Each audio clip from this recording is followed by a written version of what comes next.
Hey, here's a quick and easy thing for you to do. When you're at your desk at work, when you're at home, when you think about it, keep one of these guys handy. So I have one that's usually hanging off a door that I just know to go grab when I'm thinking of it.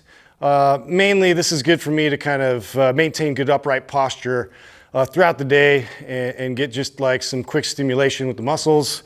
This is our band pull apart. So I like to grab this about, a little past shoulder width, bring it about chest height. Okay, I'm gonna shrug my shoulders back and down to press them down, getting good upright posture. Now I'm gonna pull them apart till I get to about my chest. And we're just gonna get like 20 or so reps to really get a good contraction and squeeze there. You can also do this in a supinated position with your hands underneath here to get a different feel. And there you go. Something super quick and easy you can do right now.